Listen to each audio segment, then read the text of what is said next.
आप सभी को जय प्रभु यीशु मसीह की, मारनाथा और शालोम अलैकुम। आज हम स्तिफनुस की जीवन चरित्र के बारे में जानेंगे, जिससे आपकी आत्मिक जीवन की उन्नति हो।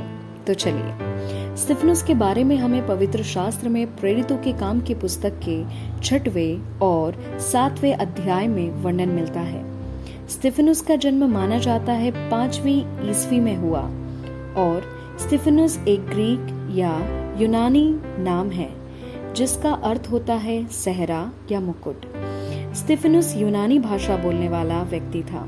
माना जाता है वह एक यहूदी था जो यूनानी भाषा बोलता था, क्योंकि यूनानी देश का निवासी था। लेकिन वह यरूशलेम को वापस लौट आया था और उन दिनों में जब प्रभु यीशु मसीह का सुसमाचार बहुत तेजी से फैल रहा था, तब स्तिफनुस ने भी प्रभु यीशु मसीह पर विश्वास करके प्रेरितों के संग सेवकाई में शामिल हो गया था। उस समय कलीसिया में यूनानी विधवाओं की सुधि न होने पर कलीसिया में विवाद होने लगा था। तब प्रेरितों के निर्देश अनुसार मंडली ने यूनानी भाषा बोलने वाले, जो पवित्र आत्मा और बुद्धि से परिपूर्ण थे, ऐसे 7 सुनाम पुरुषों को चुन लिया था, जिन पर प्रेरितों ने हाथ रखकर प्रार्थना की। उनमें से एक स्तिफनुस भी था। वह एक साधारण व्यक्ति था।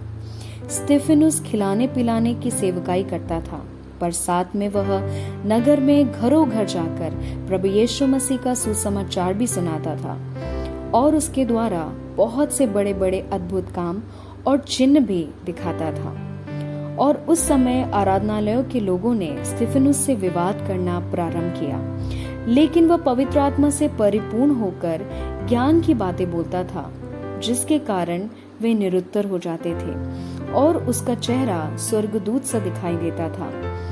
उसके भाषण के द्वारा, जिसमें वह यहूदियों को प्रभु यीशु मसीह को मरवाने का दोष लगाता है, उससे क्रोध में आकर नगर के बाहर ले गए और पत्थरवाह किया, जिससे उसकी मौत हो गई। लेकिन प्रभु में सोने से पहले वह स्वर्ग का दर्शन देखता है और घुटने टेककर प्रार्थना करता है कि प्रभु उसकी आत्मा ग्रहण करे और उसकी मृत्यु का पाप लोगों पर ना लगे। माना जाता है उसके शहीद होने के समय उसकी आयु करीब 28 से 32 साल की थी और वह मसीह कलीसिया का सबसे पहला रक्त साक्षी है। परमेश्वर के सेवक बिशप आइरेनियस द्वारा एक सही बात कही गई है, शहीदों का खून कलीसिया का बीज है। मैं आशा करती हूँ आप सभी को स्तिफनुस के जीवन से पवित्र आत्मा से परिपूर्ण होकर, निर्भय होकर परमेश्वर की सेवा करना सीखे होंगे। परमेश्वर आप सभी को आशीष दे। शालोम अलैकुम। जय प्रभु यीशु मसीह की।